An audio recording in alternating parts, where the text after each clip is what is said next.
కూటమి ప్రభుత్వానికి ఇవాల్టికి నెల రోజులు 30 రోజుల్లో 3 శ్వేతపత్రాల విడుదల.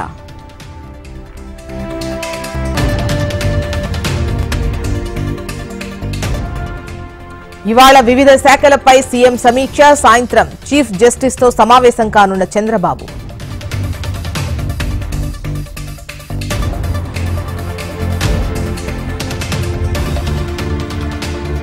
ఇవాళ పంచాయతీరాజ్ శాఖపై పవన్ సమీక్ష. గ్రామీణ ఆర్థిక పరిస్థితిపై చర్చించనున్న డిప్యూటీ సీఎం.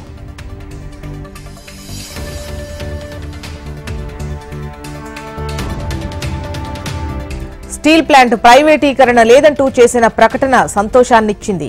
కేంద్ర మంత్రి కుమారస్వామికి ధన్యవాదాలు తెలిపిన నారా లోకేష్.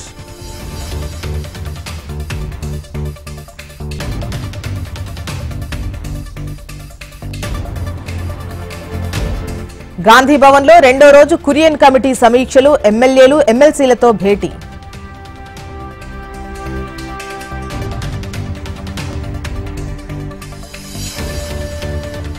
కొనసాగుతున్న కాంగ్రెస్ ఆపరేషన్ ఆకర్ష్. నేడు హస్తం పార్టీలోకి రాజేంద్రనగర్ ఎమ్మెల్యే ప్రకాష్ గౌడ్.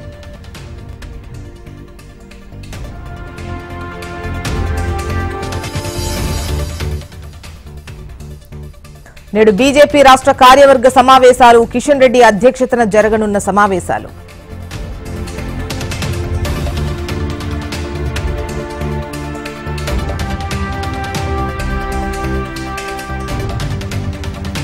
వనపర్తిలో ఇవాళ రైతు భరోసా సదస్సు. రైతుల నుంచి అభిప్రాయాలు సేకరించనున్న మంత్రులు.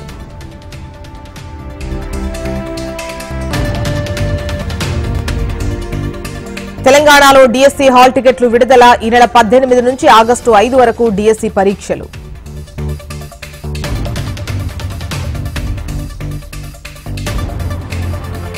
నేడు బ్యారేజ్ రక్షణ చర్యలపై ఉత్తమ్ సమీక్ష. జల సౌధలో సమావేశానికి హాజరు కానున్న అధికారులు.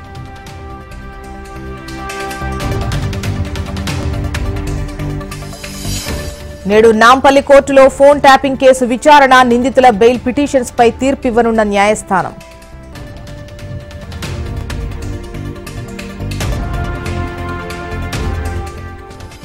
లిక్కర్ పాలసీ కేసుపై నేడు రౌస్ అవెన్యూ కోర్టులో విచారణ. కవితపై ఛార్జ్షీట్ దాఖలు చేసిన సీబీఐ.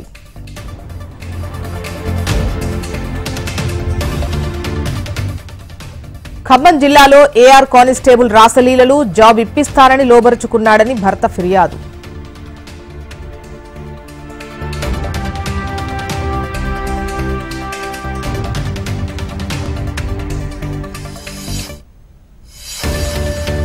హైదరాబాద్ లో ఫుడ్ సేఫ్టీ అధికారుల దాడులు. స్వీట్ షాప్ లో నిల్వ ఉంచిన పాలు, పెరుగు, పనీర్ సీజ్.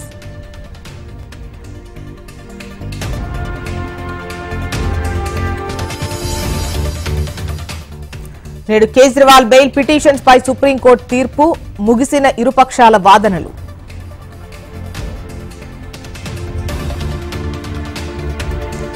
తెలంగాణకు భారీ వర్ష సూచన. వచ్చే 5 రోజుల పాటు వానలు.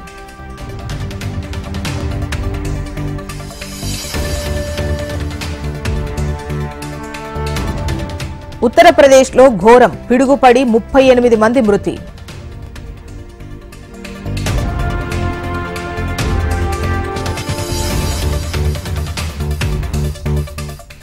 బద్రీనాథ్ హైవేలో విరిగిపడిన కొండ చర్యలు.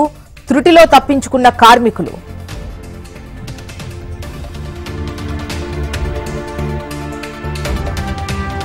బ్రిటన్ ఎన్నికల్లో ప్రవాస భారతీయుల హవా. చట్టసభలకు ఎన్నికైన 29 మంది ఎన్ఆర్ఐలు.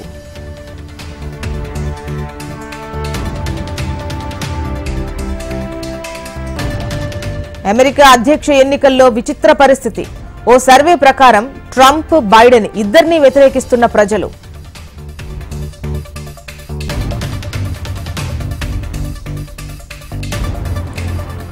ఇంకా వదలని కోవిడ్ మహమ్మారి. వారానికి 1700 మంది చనిపోతున్నట్లు WHO వెల్లడి.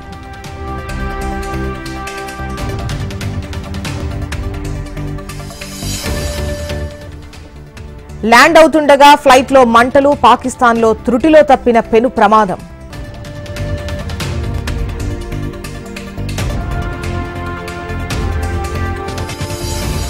తిరుమలలో కొనసాగుతున్న భక్తుల రద్దీ శ్రీవారి సర్వదర్శనానికి 24 గంటల సమయం.